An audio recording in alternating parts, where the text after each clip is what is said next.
Hello everybody and welcome back to Hardworking Man. This is just going to be a quick video talking about our Allwood musclewood log splitter and the Allwood log table.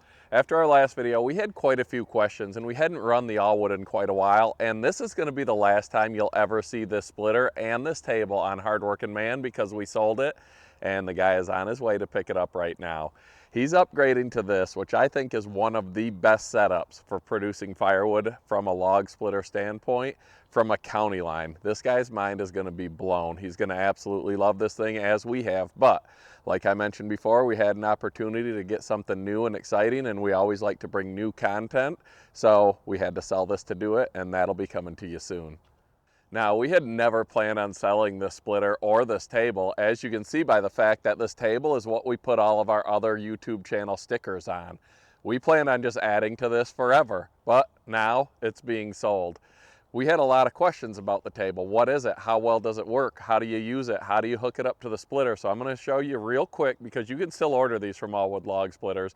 We'll put their contact information in the video. It's actually on the back of the shirt, and just share with you why this is one of the best firewood accessories that we've ever bought. So I mentioned before, this table came from John from Frickin' Jeep. It was sort of his idea. Well, he has a table and we took it and had it built into this. You can fit almost 1/3 of a cord on this thing. It is heavy, it is not lightweight. It's almost maintenance free. There's no moving parts. It's solid steel, 2 4x8 sheets of steel, and this thing, you buy it and then you have it forever because you're not going to break it, you're not going to bend it. It's just awesome. So you can fill it with tractor buckets. You can throw wood on it out of the back of your pickup truck, out of a trailer, off the ground, however you want to do it. Mini excavator, thumb, grapple bucket, you fill it up. To put it in place on the log splitter, which you can use it on more than just an Allwood. We showed it on a Wolf Ridge, we showed it on a homemade splitter, we showed it on different splitters. You can put it on a lot of different splitters. On the Allwood, because that's what it's built for, it mates up perfectly. You don't have to take the log lift off. You lower it down and then you slide the table over it. So with that log lift lowered about 1 foot or 2 off the ground, you slide this table into it. You can't put it all the way down because of the support bar at the bottom, but you have to have it lower than the table. So you lower it, you slide the table in, and then when you raise the log lift, the 2 corners actually plug right into holes on the top of that table, which all the holes help the debris and dirt and stuff to fall out when you throw dirty logs up there. Between the weight of this, the feet, and that log lift just making contact, this thing is pretty stable, pretty solid. Now, as far as the Allwood musclewood goes, this thing is a beast. It is built as heavy duty as any splitter in the industry. Heavier duty than maybe every splitter in the industry, but it is right up there among the best, the heaviest, and the most awesome commercial splitters you can buy. Ours is powered with a Honda gas engine. It's a fuel injected, which is an option. Bobby can do custom stuff for you. We got a custom made 8-way wedge with ours that made really small splits. That was just something we requested and he made for us. He can build just about anything if you ask him. So like I said, this is our Allwood musclewood log splitter. If you wanted to get a similar splitter to this from Allwood, you would go with the Locust series. That's currently what is most relatable to this because this model's been discontinued. This thing's 35 tons of force, 4-second cycle time. Like, I could just go on and on about the features, but you've seen us run it on the channel. If you haven't, you can go back. We've got videos doing everything with this thing, from speed challenges to running huge rounds off that table to just about everything. So go back, check out the Hardworking Man videos, click on our name, and then click on videos, and you can scroll through all kinds of content with this and with other splitters. Now, a lot of people don't know a ton about Allwood because he wasn't big into marketing or any of that, but Bobby has been building log splitters for almost 20 years now. He's made in the USA, right here in Michigan. He's a veteran and an all-around good guy that knows his stuff. When it comes to hydraulics, he knows more than I ever even known you could know about hydraulics. The guy knows his stuff. He builds an awesome machine.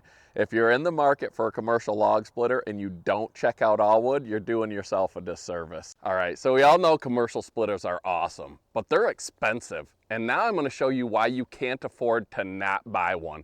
If you have the ability to get and sell firewood, you're foolish to not buy a commercial splitter, in my opinion.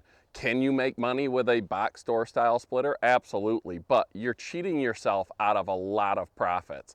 I'm going to break down some numbers for you from 2 different operations. We run a lot of different equipment, and we're probably what you would consider semi-professional or hobbyist firewood sellers. Then Russ from Willie's Firewood, he's a full-time, full production firewood seller, and he ran the same splitter as us. So I'm gonna break down the numbers, how much money worth of sellable wood we both made using a commercial splitter, and how much it cost us to own those splitters. I'm not talking fuel, I'm not talking any of that. I'm talking what we bought them for and what we sold them for. So the depreciation of the machines versus how much money worth of sellable wood they made for both of our operations. So the big expense of a commercial splitter is shocking. And believe me, I never ever in my wildest dreams thought I would spend over $10,000 on a commercial log splitter. I bought a used Eastonmade 1222, and I bought that for about $8,000 if I remember correctly. I used it for a year and then I sold it for $9,000. These things are investments, they're not expenses.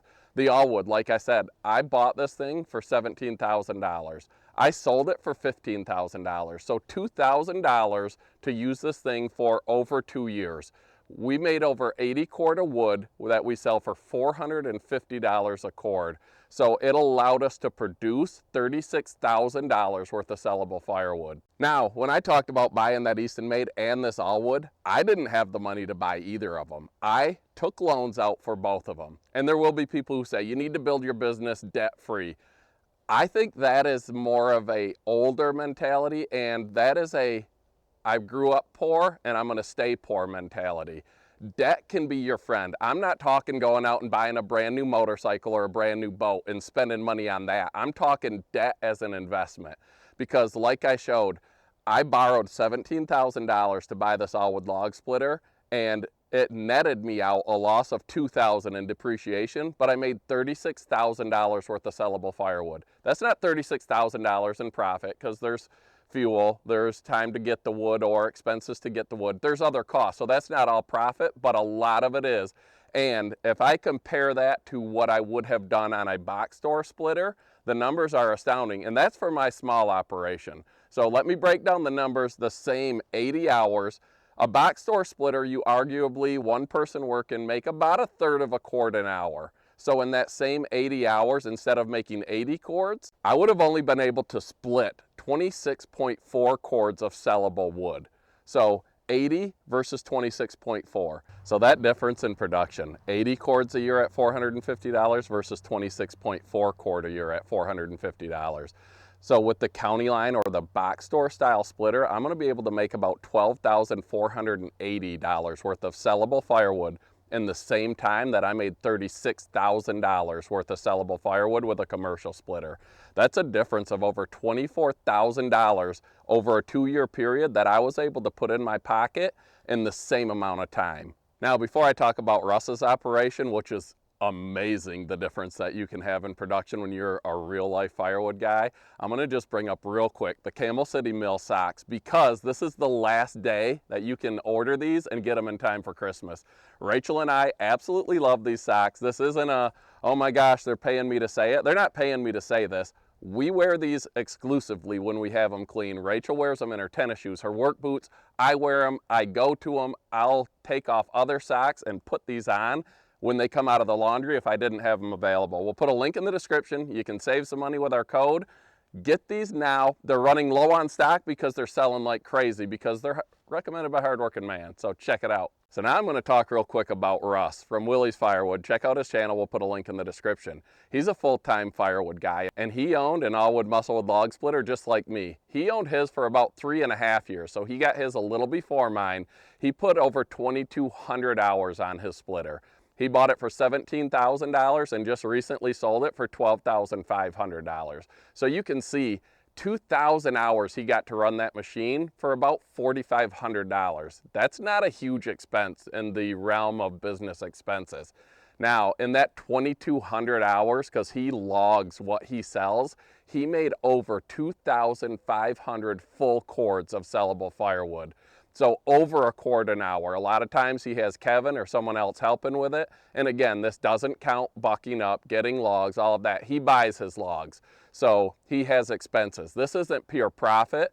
This is how much money worth of split sellable firewood you can produce running a machine like this. So Russ sells his wood for $325 a cord. So at 2,500 cords in the last 3.5 years, his commercial Allwood log splitter has produced over $800,000 worth of sellable firewood.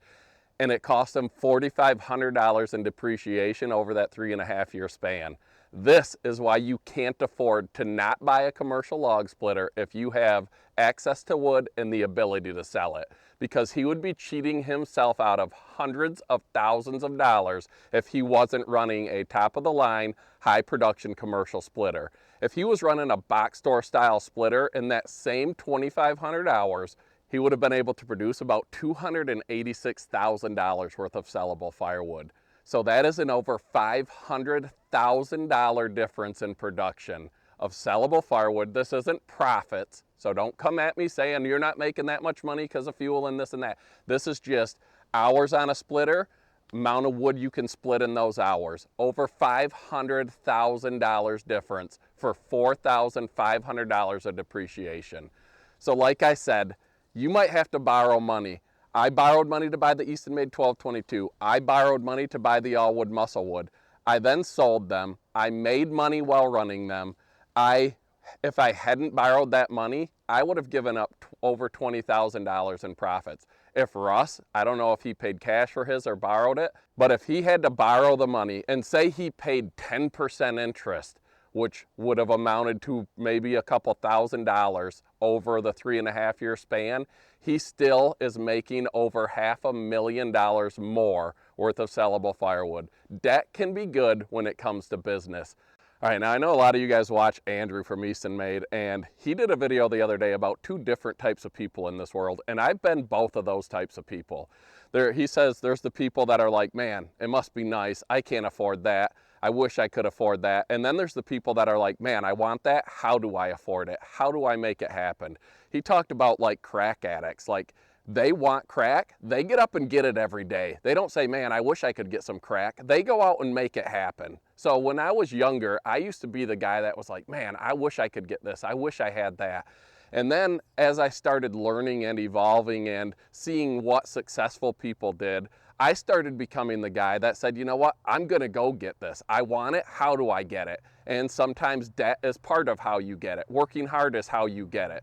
So there's different, I guess, mindsets and mentalities. And if you're the, man, I wish I had that, that would be nice, must be nice type of person, you're gonna probably always be that person. You're never gonna have that stuff. You need to be the person that says, how do I get that? I'm gonna go get it. I'm gonna do what it takes to get it. You gotta change your mindset to be a winner. Andrew mentioned a book, Rich Dad, Poor Dad, and it's very similar to a book that my son read and has taught me about, The Millionaire Mindset. They're very similar, and they're both books that everybody should read or listen to. We'll put links to them in Amazon in our description. Check them out, change your mindset. Don't say, oh, must be nice, I can't afford it. Go get it, make it happen. Hopefully this little breakdown shows you that investing in the right equipment can be worth it, even if you have to incur debt. Because if you can get and sell the wood, the potential is endless, and you're only limiting yourself by limiting your mindset.